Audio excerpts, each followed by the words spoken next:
Cigarette চাইছি বলে আপনি কি আমাকে খুব খারাপ মেয়ে ভেবেছেন? হ্যাঁ। Hello everyone, this is Sadia Ayman. আজ আপনাদের প্রমাণ দিয়ে দেখিয়ে দেব কেন সাদিয়া আয়মান অন্যদের থেকে আলাদা এবং সেরা অভিনয় শিল্পীদের একজন। আসলে অভিনয়ের দক্ষতা এবং নির্বাচিত নাটকের গল্পই তাকে সর্বাধিক প্রশংসিত করেছে। সুপ্রিয় দর্শক, চ্যানেলে আপনি নতুন হয়ে থাকলে ভিডিওটিতে একটি লাইক দিয়ে না টেনে পুরোটা দেখতে থাকুন। সাদিয়া আয়মান কেন সেরা, এবার সেই প্রসঙ্গ। কিছু গুরুত্বপূর্ণ পয়েন্ট আকারে বলবো, মনোযোগ সহকারে শুনতে হবে। প্রথমেই বলবো তার নাটক ও চলচ্চিত্র নিয়ে। জনপ্রিয় নাটক ও চলচ্চিত্র। সাদিয়া আয়মানের অভিনয় ক্যারিয়ারে বেশ কিছু নাটক রয়েছে যা তাকে ব্যাপক প্রশংসা এনে দিয়েছে।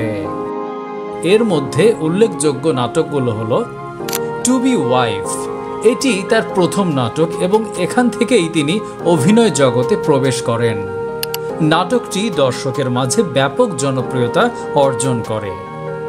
দই ফুচকা, এই নাটকে তার অভিনয় দর্শকের কাছে বিশেষভাবে প্রশংসিত হয়েছে।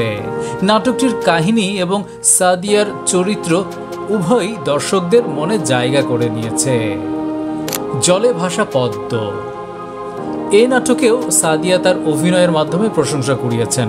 নাটকের গল্প এবং তার চরিত্রের গভীরতা দর্শকের হৃদয়ে স্থান করে নিয়েছে।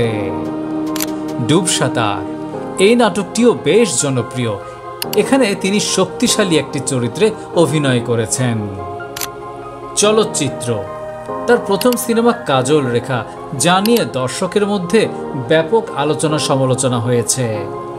এই চলচ্চিত্র তাকে নতুন করে পরিচিতি এনে দেয়। এবারের প্রসঙ্গ পুরস্কার ও স্বীকৃতি।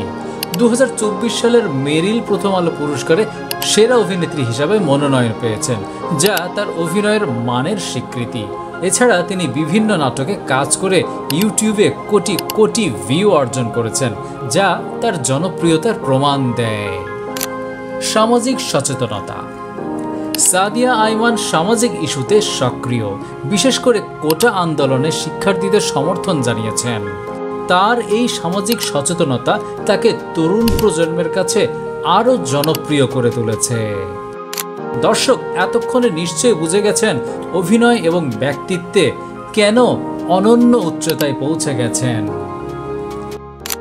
বিশ্লেষণধর্মী এই কন্টেন্টটির কোন বিষয়গুলো আপনার ভালো লেগেছে এবং কোন বিষয়গুলো ভালো লাগেনি তা কমেন্ট বক্সে শেয়ার করুন। পরবর্তী আপডেট পেতে বিনোদন জগতের সাথেই থাকুন। ঠিক আছে, বাই বাই।